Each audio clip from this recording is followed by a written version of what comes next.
Hello and welcome to my channel SK Helping Hand Tutorials Class 12 English।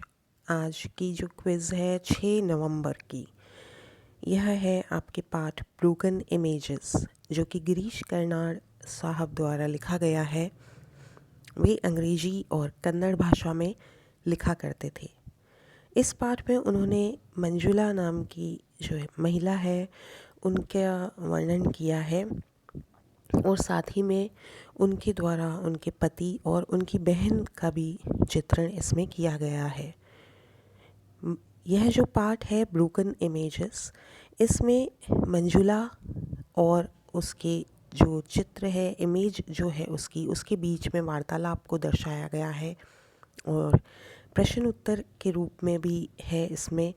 तो जो उनकी personal और उनकी वर्क जो लाइफ है, जो कार्य क्षेत्र में जीवन है, उसके बारे में प्रश्नों के द्वारा उनके जीवन को उभारा गया है। तो अब हम इसके प्रश्न उत्तर देखते हैं।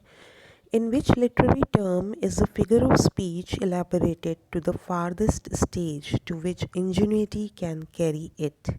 तो आपको वह फिगर ऑफ स्पीच बताना है इसका। तो यहाँ पे इसका जो अर्थ है, जो उत्तर है इसका ये है मेटाफिज़िकल पोएट्री, यानी कि हम जो कविता का अर्थ है इतनी दूर तक ले जाते हैं सिंपल वाक्यों के द्वारा, छिपा हुआ सा मीनिंग होता है उसमें, तो वह कहलाती है मेटाफिज़िकल पोएट्री। अगला प्रश्न देखेंगे। The term dash is often used interchangeably with stream of consciousness. Stream of consciousness को यह भी कहा जा सकता है। तो स्ट्रीम ऑफ कॉन्शियसनेस को इंटर मोनोलॉग भी कहा जा सकता है। इंटीरियर मोनोलॉग भी कहा जा सकता है। इंटीरियर मोनोलॉग होता है जब व्यक्ति स्वयं से ही बातचीत कर रहा है।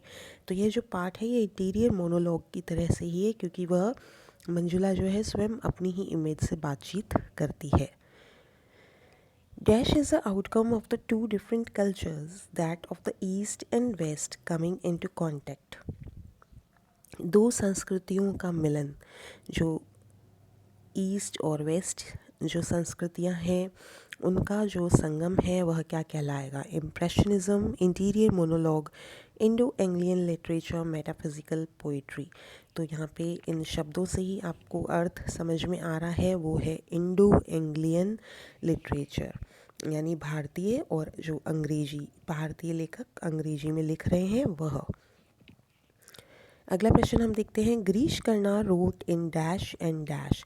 गिरीश कर्नाड साहब ने कौन कौन सी भाषाओं में लिखा है? तो उन्होंने दो भाषाओं में लिखा था और वह है इंग्लिश और कन्नड़ भाषा। अगला प्रश्न देखते हैं। Manjula Nayak was a socialist, professor, doctor या एंटरप्रेन्योर। तो मंजुला नायक जो थी वे प्रोफेसर थी। Let tigers beware, who spoke these words. यह जो है ये टाइगर किंग पार्ट से लिया गया है। तो इसका सही उत्तर है, ये किसने कहा था कि सारे चीते सावधान हो जाइए? तो यह कहा था 10 डे ओल्ड प्रिंस ने, जो मात्र 10 दिन का राजकुमार था, तब उसने यह कहा था। What is the meaning of the word strategic? Strategic का अर्थ क्या होता है? Unplanned, planned, undefeatable, untamed. Unplanned का अर्थ होता है जो सोचा नहीं गया हो, प्लान नहीं किया गया हो। प्लान्ड का अर्थ जिसे प्लान किया गया हो। अनडिफीटेबल का अर्थ होता है जिसे हराया नहीं जा सकता। अनटेम्ड जिसे हम पाल नहीं सकते, यानी जिस पर हम काबू नहीं कर सकते। तो स्ट्रैटेजिक का अर्थ होता है, स्ट्रैटेजी आपने सुना होगा, योजना। तो यहाँ पे आपको थोड़ा सा शब्दों का ज्ञान होना चाहिए। तो यहाँ पे प्लान्ड जो है बी इसका सही उत्तर है। अगला प्रश्न देखते हैं। What is the meaning of the word for told? For told का अर्थ क्या है?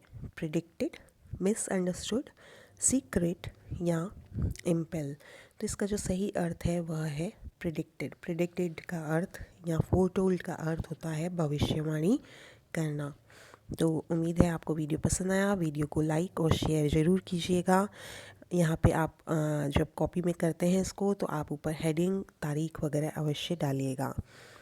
चैनल को सब्सक्राइब नहीं किया तो डू सब्सक्राइब। Thank you.